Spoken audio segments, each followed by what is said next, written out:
Nós vamos caminhar um pouquinho hoje, aprender um pouquinho no livro de João.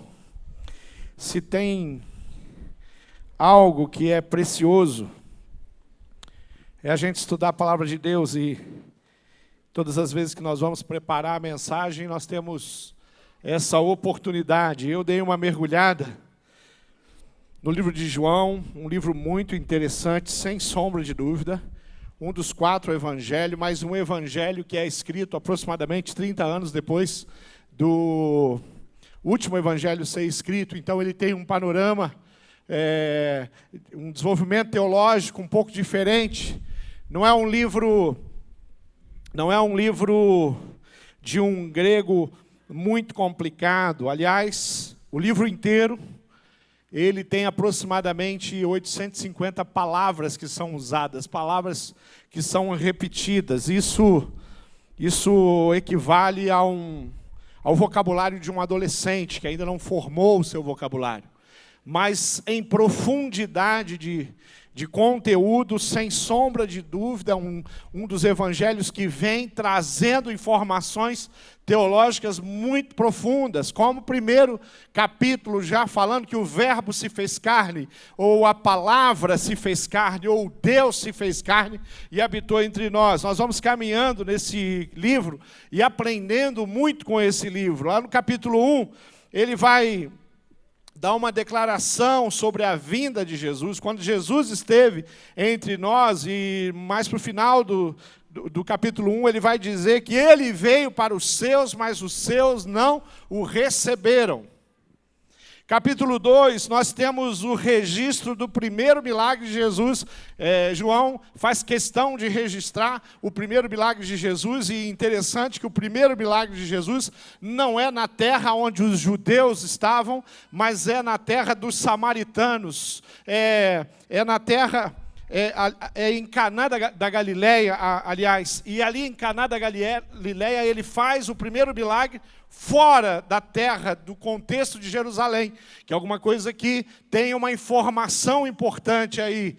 Tem uma informação que Jesus vai fazer o primeiro milagre lá, e ele faz aquele milagre onde ele pega a água e ele transforma em vinho. Ali havia aqueles cântaros de água na entrada. Normalmente os judeus chegavam ali, eles se purificavam, eles se lavavam para poder entrar no lugar, né, purificado. Ali aqueles tachos todos são recolhidos, e é aquela água onde era usada para purificação que é transformada em vinho. E ali os judeus que chegaram atrasados na festa, chegaram querendo se lavar, se limpar e se purificar para entrar, e não tinha os cântaros todos ali para eles poderem usar. Mas depois de Jesus, queridos, não tem mais nada na face da terra que possa purificar o homem. Jesus Cristo é aquele que nos purifica. Tem uma mensagem nisso aí. Capítulo 3, nós temos um personagem representando a liderança, representando o sacerdócio, representando os homens de conteúdo, de estudo e líderes da religião, que é Nicodemos, não compreendendo, ou não absorvendo, ou não ainda aqui aceitando de fato Jesus e reconhecendo Jesus aqui. O que ele vai apresentar são dúvidas. O capítulo 4 tem algo muito precioso, e tem a ver com a mulher samaritana. Jesus vai, então, realizar ali, ou receber, um dos reconhecimentos importantes de uma samaritana, um povo que os judeus não se dava, pelo contrário, os odiava, e além de ser samaritano, ainda era mulher. Alguém que a sociedade não reconhecia. Essa é a primeira pessoa que vai declarar Jesus, essa é a primeira pessoa que vai reconhecer. Aliás, nesse texto tem algumas coisas interessantes, porque quando Jesus chega para a samaritana, ele é um estranho. E depois ela vai fazer uma declaração dizendo que Jesus é maior do que Jacó. Ela vai dizer que ele é menor do que Jacó, mas vai compreender, sim, que Jesus é muito maior do que Jacó. E ela fala: Jacó, você é maior do que Jacó, o nosso pai, o nosso patriarca? E aí, nesse texto, ela vai ter esse reconhecimento, ela vai citar essa declaração, mesmo não compreendendo. Jesus, então, vai se apresentar como um profeta, porque ele já conhece a história dela e já aponta para ela quem era ela, como o que ela estava vivendo, mesmo sem nunca ter se encontrado com essa mulher. Ela vai, então, declarar, e eles vão reconhecer Jesus aqui. Ela vai fazer isso no coração dela, reconhecendo Jesus como o Messias de Deus. E quando ela sai espalhando o Evangelho, esse texto, capítulo 4, vai apresentar, as pessoas que ouviram ela vão dizer, mas este é o Salvador do mundo. Estranho, menor que Jacó, passa a ser profeta, Messias dos judeus, Salvador do mundo. Livro de João, sem sombra de dúvida, é um livro que vale a pena estudar. Eu quero saltar, eu não vou pregar o livro de João todo aqui, né, porque não dá. Eu vou saltar e eu quero ir para João capítulo 15. João capítulo 15, o versículo de 1 a 12, você encontra aqueles ensinamentos, aquela comparação. Você encontra Jesus ali representando, Jesus usando de uma figura de linguagem, usando de uma ilustração, pegando a videira, que a gente sabe que representa Israel, e dizendo que os ramos precisam estar conectados, ligados à videira. Mas não é essa história que eu vou pregar. Vou pregar a partir do versículo 12. A videira verdadeira é o texto que vai até o versículo 11. Mas eu quero que você abra a sua Bíblia no versículo 12 de João 15, e nós vamos ler a palavra de Deus que diz, o meu mandamento é este, amem-se uns aos outros como eu os amei. Ninguém tem maior amor do que aquele que dá a sua vida pelos seus amigos. Vocês serão meus amigos se fizerem o que eu lhes ordeno. Já não os chamo servos, porque o servo não sabe o que o Senhor faz. Em vez disso, eu os tenho chamado amigos, porque tudo o que ouvi de meu Pai, eu lhes tornei conhecido. Vocês não me escolheram, mas eu os escolhi para irem e darem fruto, fruto que permaneça, a fim de que o Pai lhes conceda o que pedirem em meu nome.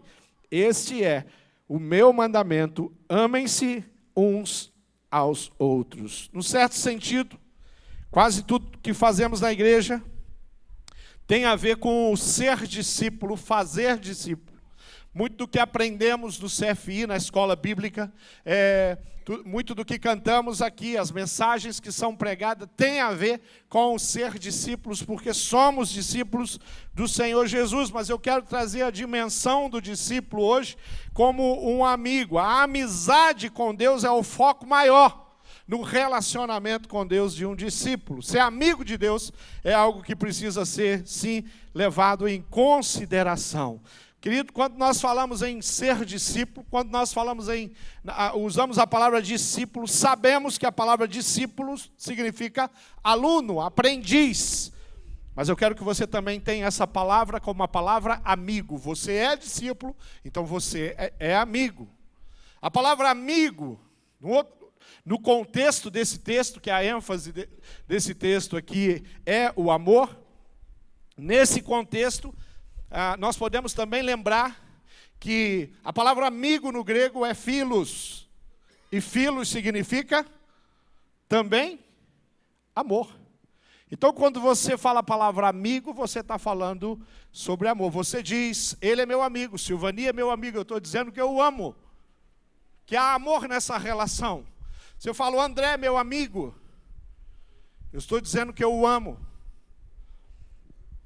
Não existe nesse contexto uma amizade, de fato, se não houver amor. O que Deus prepara para nós é isso. Tem um autor chamado Larry Richards, e no seu livro Teologia do Ministério Pastoral, ele faz um comentário, e eu anotei aqui para você. Diz assim, o discipulado representa a reformulação da vida do cristão em direção à obediência, a fim de que se possa tornar como Jesus. Ser discípulo é se tornar como Jesus.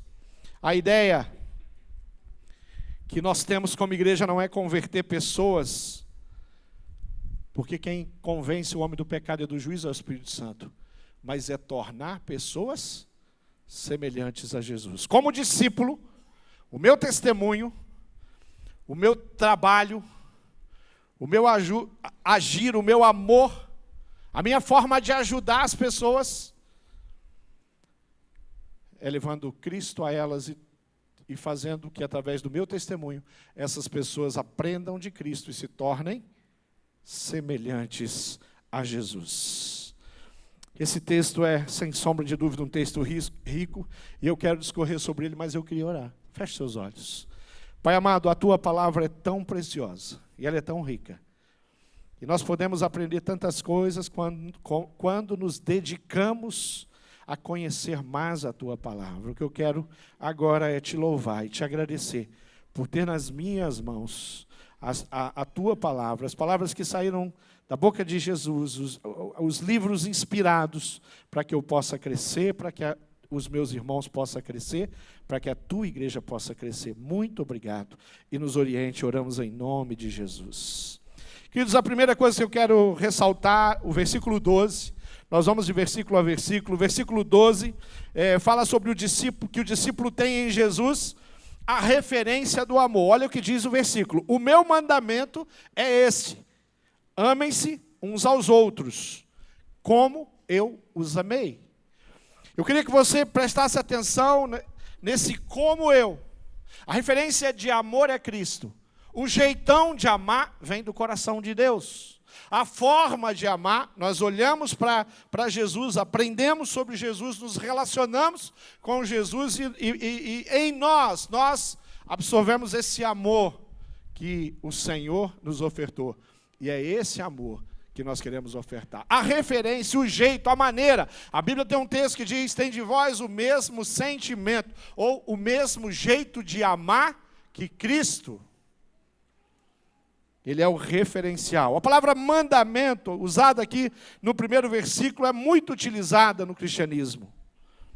Ela serve para designar o caminho, o jeito, a conduta, o dia a dia do discípulo. Mandamento é o ensinamento, mandamento é a ordenança, mandamento é o direcionamento, é o posicionamento do coração de Deus para a minha atitude, para a minha vida, para o meu comportamento, para o meu agir, para o meu jeito de viver. Quando olhamos para a palavra mandamento, ela jamais pode ser vista como uma palavra pesada, pelo contrário, é uma palavra de liberdade. É uma palavra que nos leva a viver sobre a obediência.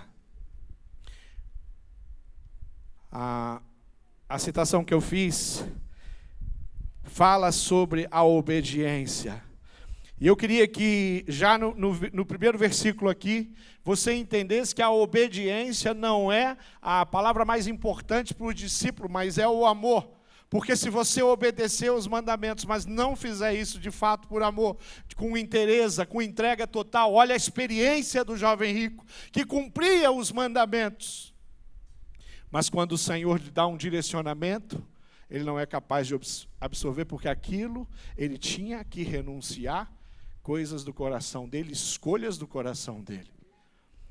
Quando nós pensamos em mandamento, nós pensamos que é o direcionamento, e por falar em mandamento, quando nós lembramos do primeiro mandamento, qual é o primeiro mandamento? Amar a Deus sobre todas as coisas. Para nós, um esforço. Queridos, viver na dimensão discipular é sim amar como Jesus amou, e o amor de Deus, o amor de Jesus é um amor eterno. Foi um amor sacrificial, um amor incondicional, um amor incalculável. Foi o amor que Deus teve pelo homem quando enviou seu Filho, que Jesus teve por mim e por você, quando subiu na cruz do Calvário para derramar o sangue dele pelas nossas vidas. A referência que nós temos de amor vem do próprio Pai. A expressão máxima do amor, quem nos apresentou foi Deus. Então ele é a nossa referência. Lucas capítulo 14, versículo 25, tem um texto que diz: uma grande multidão ia acompanhando Jesus. Este, voltando-se para ela, disse: se alguém vem a mim e ama seu pai, sua mãe, sua mulher, seus filhos, seus irmãos, irmãs e até a sua própria vida mais do que ama a mim, não pode ser meu discípulo. Uma condição. Quando Jesus está falando para a multidão ela tem um comportamento, muitas vezes que é contrário, ela é elevada. Então aquela multidão está indo atrás de Jesus, ela está indo atrás do curandeiro, ela está indo atrás das coisas que estão se falando, que está acontecendo, que foi testemunhado por muita gente, mas ela vai em direção a Jesus, mas quando Jesus está no Calvário, essa multidão some, desaparece. A multidão, parte da multidão que estava presente ali, acredito eu, pessoas estavam também lá no Gólgota, para gritar, crucifica-o. Então, os nossos conselhos e os nossos desígnios não podem vir do coração da multidão, mas do coração da palavra. Está todo mundo falando, eu falo. Está todo mundo fazendo, eu faço. Está todo mundo cantando essa música, eu vou cantar essa música. Nem sempre viver como um discípulo é simples ou fácil, mas o que nos faz, de fato, viver na dimensão de ser um discípulo de Cristo é renegar essas coisas, as coisas do mundo. Quando Jesus está falando da família aqui, Ele não está menosprezando, Ele não está diminuindo a família, pelo contrário, porque todo discípulo ama a sua família.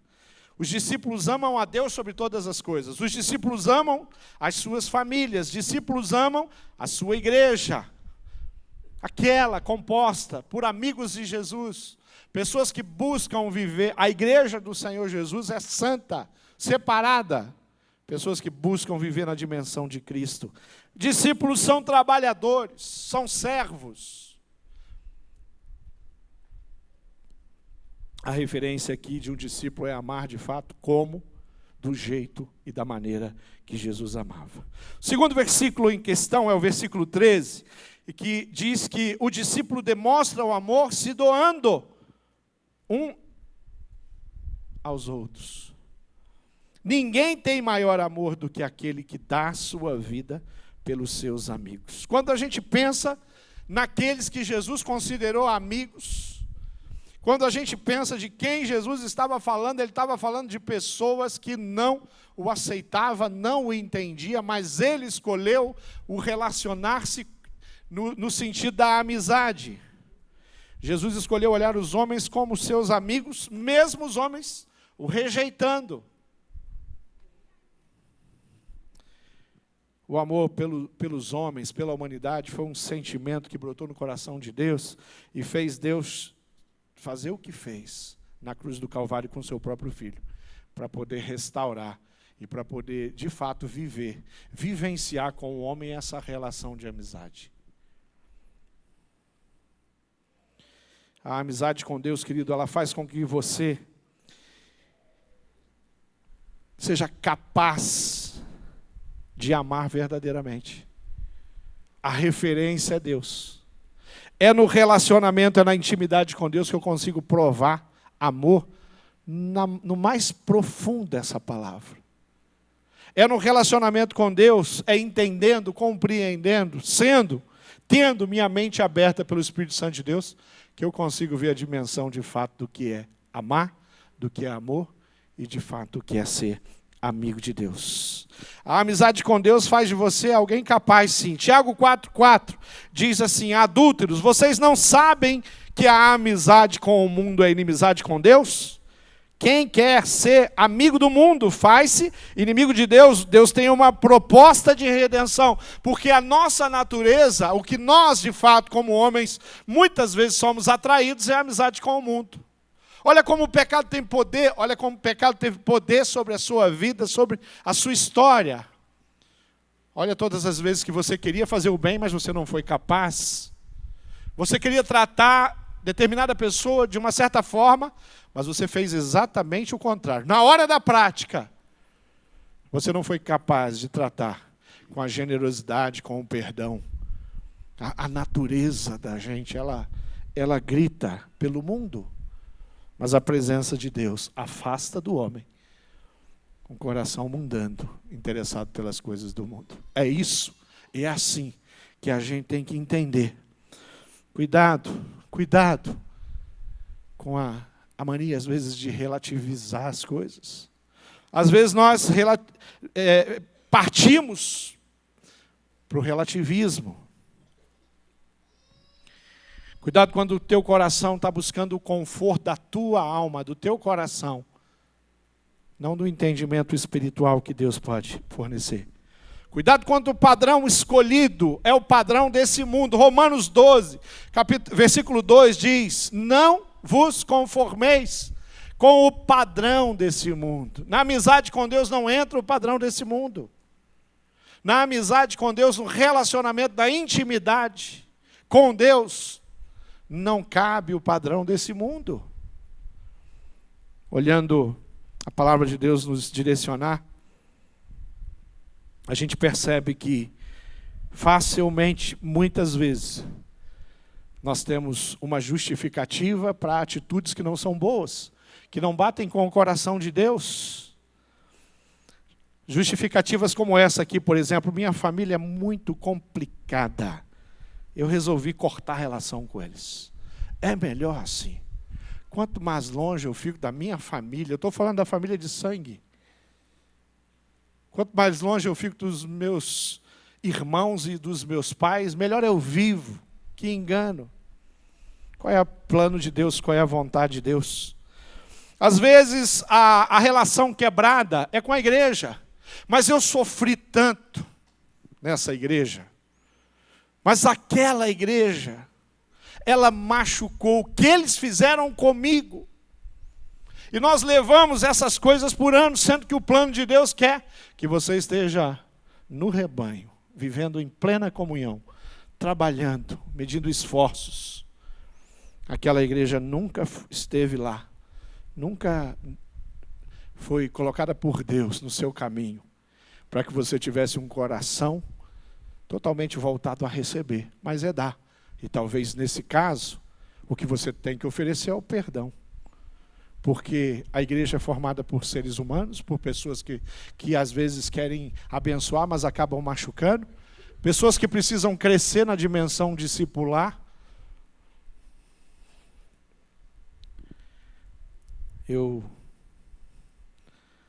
estou chateado porque o meu líder de pequeno grupo não me escolheu como líder em treinamento. É outra pessoa que vai liderar a multiplicação do pequeno grupo. Eu estou chateado porque o ministro de adoração, ele não me escalou para tocar guitarra ou para cantar no back vocal. Eu acho que eu sou desafinado e ele não queria uma pessoa desafinada lá. Mas eu ia cantar com o coração, mesmo que fosse desafinado.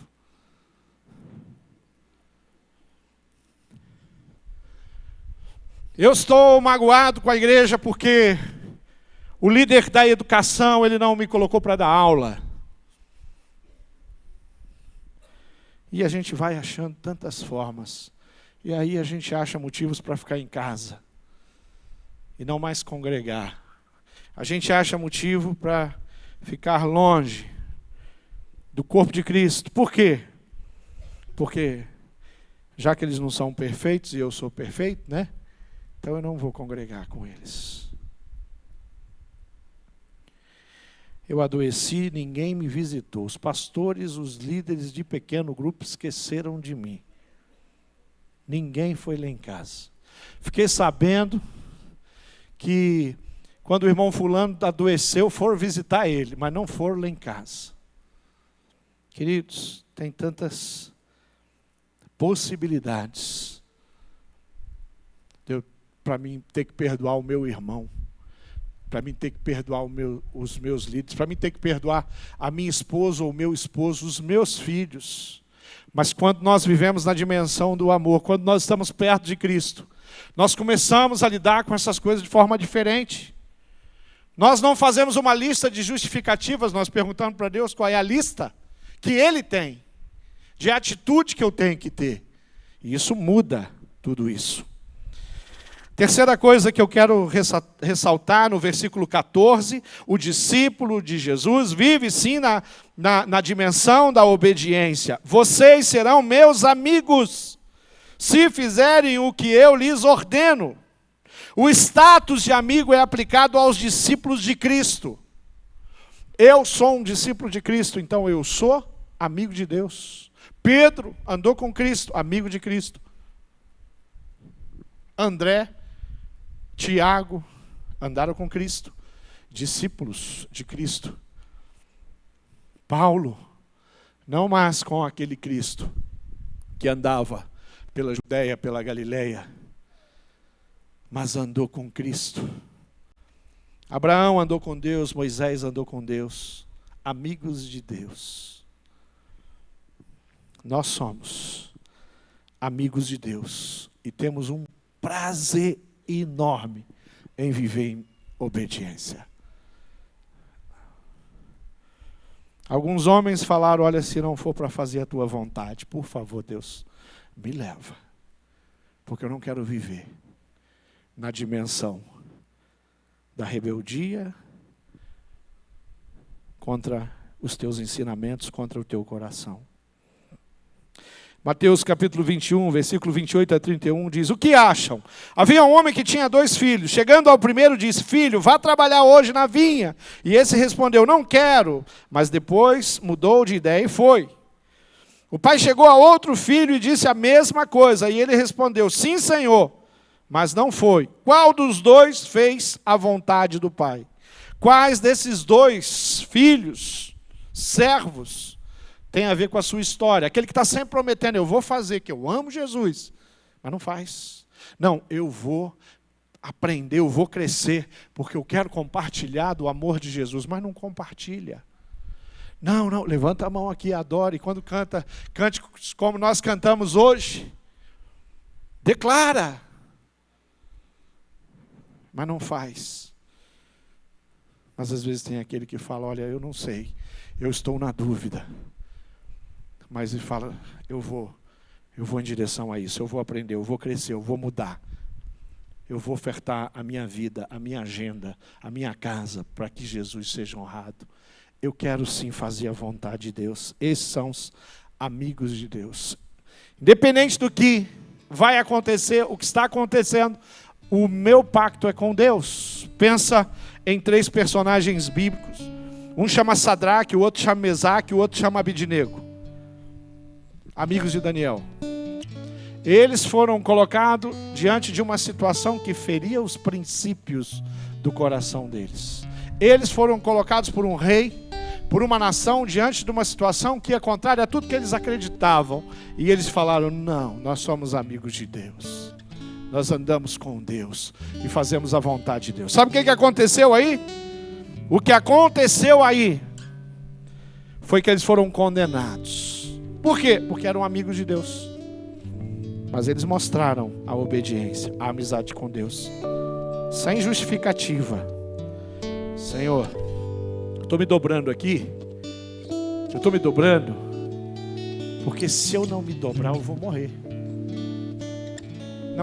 Não teve justificativo. Nós estamos com Deus, do lado de Deus, fazendo as coisas de Deus. Versículo 15 diz, já não os chamo servos, porque o servo não sabe o que o seu senhor faz. Em vez disso, eu os tenho chamado amigos, porque tudo que eu ouvi de meu pai, eu lhes tornei conhecido. Sócrates tem uma palavra, um ensinamento, um pensamento filosófico.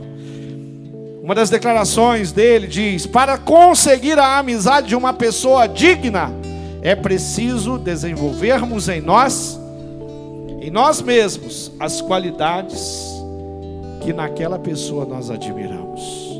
Quando eu olho para o coração de Deus, eu me admiro. Quando eu olho para Cristo, eu me admiro.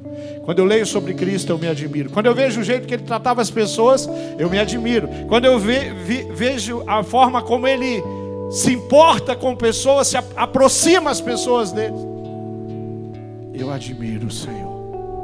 Quando eu olho para alguns irmãos queridos, a maneira como eles ofertam a sua vida, eu admiro. Quando estivemos lá, pastor Silvani, agora recente, e um grupo da nossa igreja, mais de quase 30 pessoas, na Amazônia, e nós conhecíamos os radicais, Um dos radicais estava essa semana aqui na cidade. Podemos estar juntos. Eu olho para aqueles meninos e meninas e eu os admiro pelo coração. Quando eu penso no que Pedro Paulo, um menino da nossa igreja, está agora fazendo no meio do nada na Amazônia, eu o admiro. E essas coisas me inspiram. E eu quero sim viver dessa forma. Já não chamo servos, porque o servo não sabe o que o seu Senhor faz. Querido, o que nós tínhamos de fato era a condição de escravos de Cristo. Aliás, Paulo, quando fala sou escravo de Cristo, ele não fala com pesar, nem com dor, nem com algum tipo de repúdia, mas ele fala na condição de privilegiado. Eu sou escravo de Cristo. Um escravo naquele contexto era alguém que não andava com o seu mestre, o seu Senhor. Ele não sentava para comer com o Senhor. Ele não sabia quais eram os pensamentos e os planos do Senhor. Ele recebia ordem, tarefas e cumpria. Jesus falou: eu não quero me relacionar com vocês assim. Eu não vou me relacionar com vocês assim. Vocês vão sentar à mesa comigo. Eu vou contar os meus planos. Eu quero ir junto com vocês. Morar, viver, trabalhar, fazer do lado de vocês. Será que houve na terra alguém que merecia isso? Não houve. Mas esse é o coração do nosso Deus. Esse é o coração do nosso Senhor. Tem uma canção, já deve ter seus 30 anos de composição, do Ademar de Campos, que fala que não existe nada melhor do que ser amigo de Deus. Canta comigo essa canção.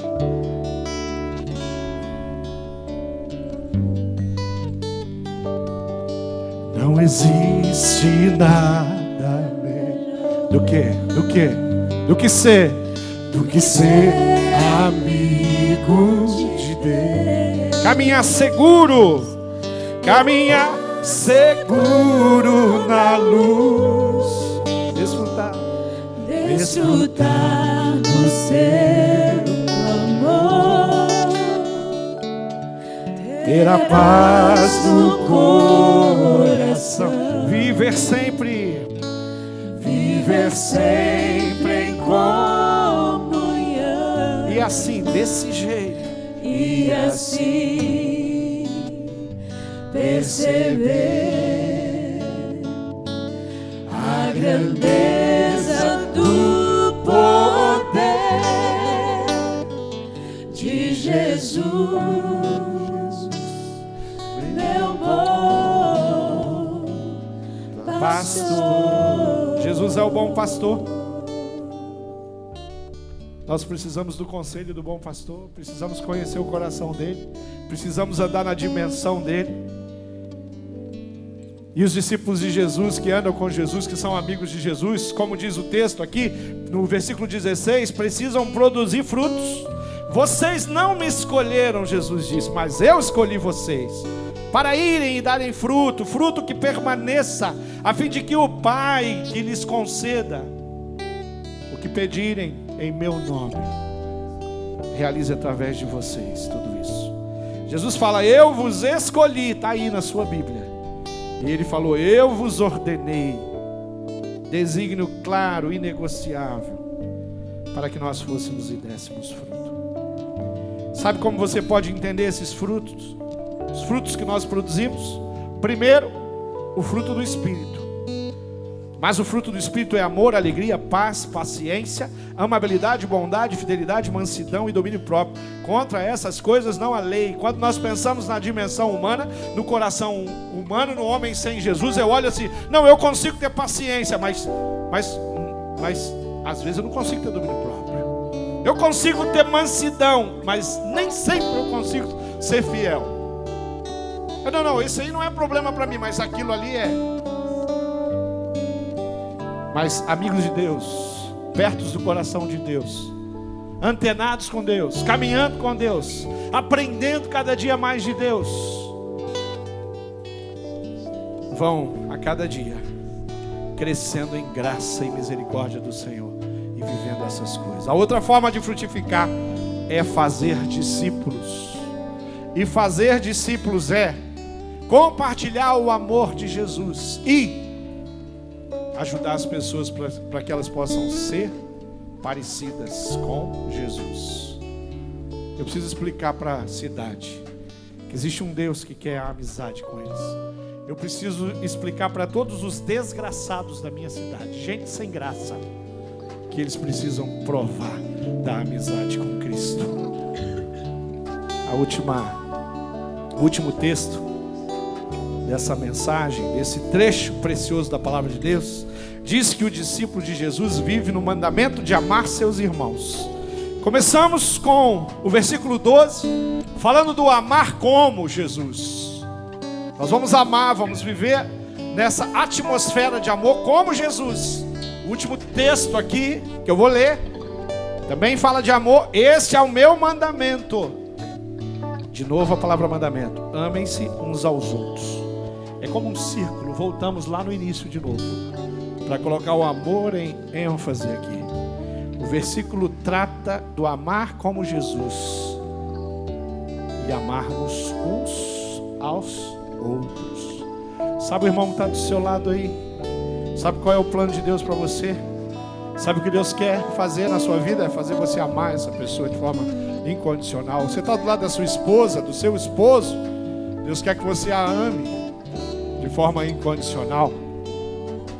Tem dias que nós amamos com muita facilidade. Quanto mais perto do Senhor Jesus, mais equilibrado eu sou como marido, como esposa.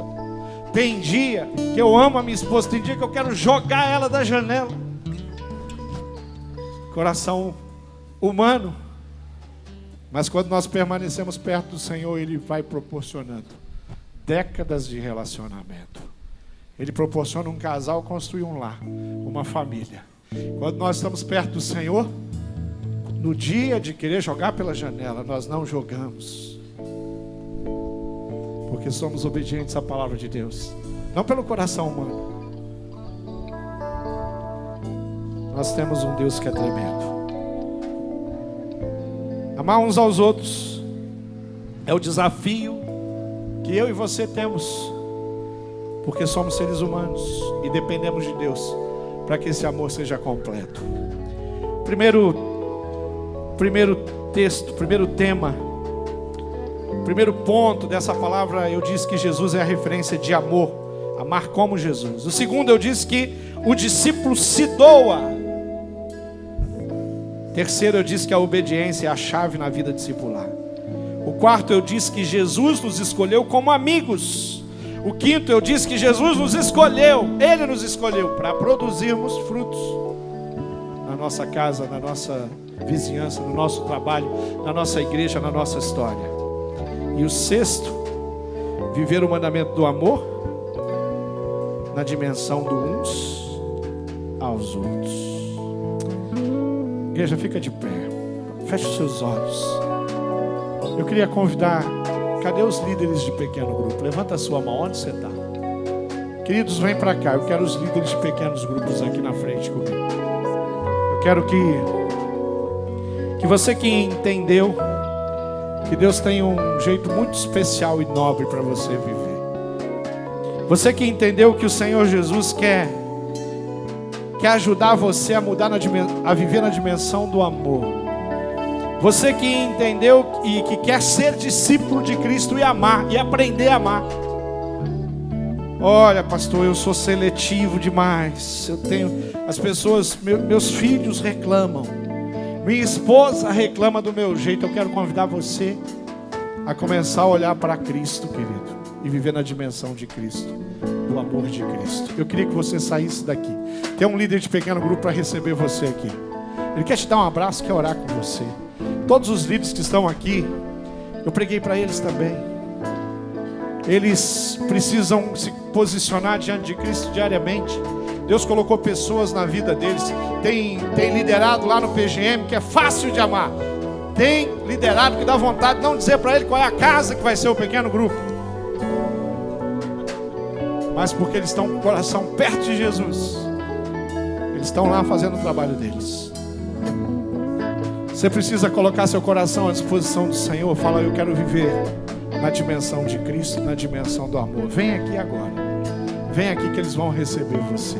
Você precisa mudar alguma atitude. Fala, pastor, eu tenho sido meio negligente. Olha, às vezes eu sou grosseiro. Às vezes eu não consigo fazer o que eu quero. Vem aqui, reconheça isso. Maior virtude de um homem é a verdade. Eu preciso que aquele irmão lá na frente ore por mim. Vem para cá, pode vir para cá. Você que está aí, que fala assim, olha, eu quero sintonizar o meu coração com Cristo. Eu quero amar mais as pessoas. Eu quero servir. Eu parei de servir. Eu não me importo mais com o que está acontecendo. Eu quero voltar. Então, querido, vem para cá, porque alguém vai receber você e vai orar pela sua vida. Nós vamos cantar. Você vai sair da onde você está agora e vai vir aqui. E nós vamos terminar esse culto orando pela vida de cada um, orando pelas nossas vidas e clamando para que o Senhor nos tempere, para que Ele nos dê um tom, e o tom do amor. Vamos cantar. Saia daí e venha para cá.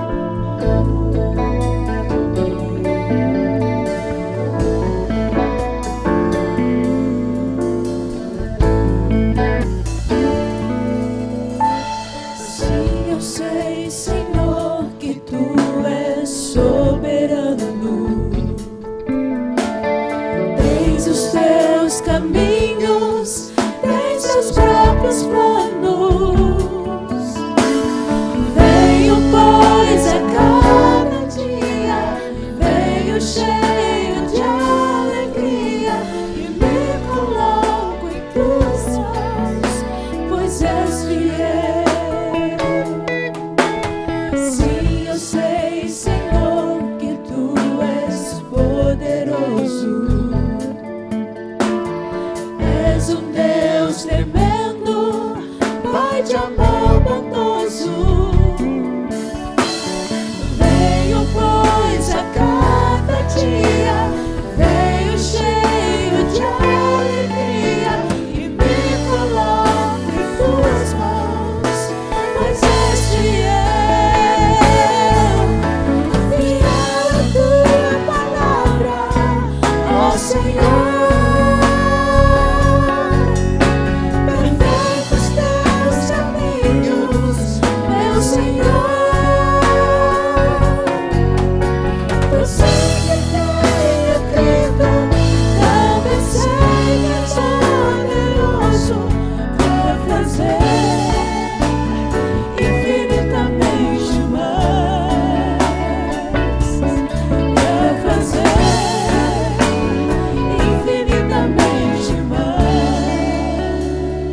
Quero convidar você a vir. Seu líder está aqui. Venha pedir para ele orar pela sua vida. Sua família está precisando de viver na dimensão do amor. Vem aqui, coloque a sua família diante de Deus. Fala, ora pela minha família. Ora para que nós possamos viver na dimensão do amor. Para que os meus filhos, a minha esposa, o meu esposo, possa buscar mais isso. Venha para cá, nós vamos orar. Deus tem algo muito precioso para fazer na sua história, na sua vida. Você tem sido negligente. Tem alguém que você tem que perdoar? Vem aqui. Fala, eu vou mudar a minha atitude. Você está ferido com alguma igreja? Vem aqui. Fala assim, olha, eu vou resolver esse negócio. É hoje que eu vou resolver essa parada. Eu não vou permitir mais viver desse jeito, não. Eu quero que alguém olhe pelo meu coração, pela minha vida, pela minha família. Eu sou servo de Deus, eu quero servir a Deus. Eu sou discípulo de Jesus, eu quero amar incondicionalmente. Eu quero aprender com a igreja, no meu pequeno grupo, com o meu discipulador.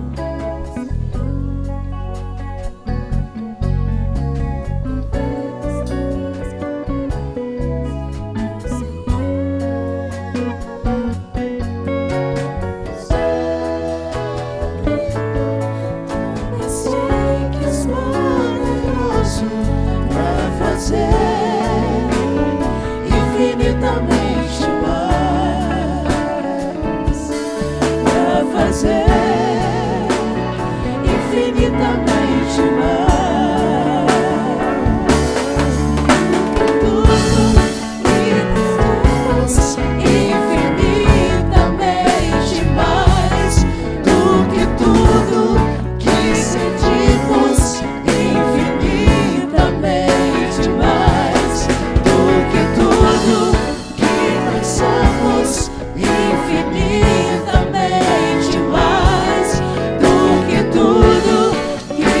nós cremos infinitamente mais.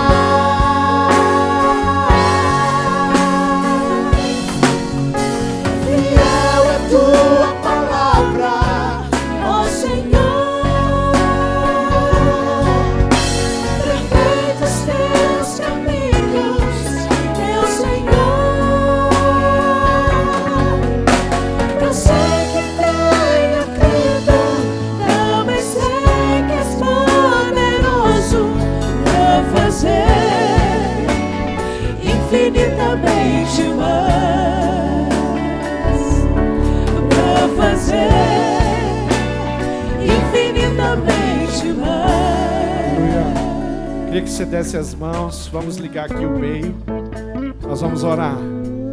E nós vamos orar de mãos dadas, os líderes aqui, as pessoas aqui na frente, todos dando as mãos, para que nós venhamos a falar com Cristo, louvá-lo, agradecê-lo e pedir as misericórdias pelo nosso coração.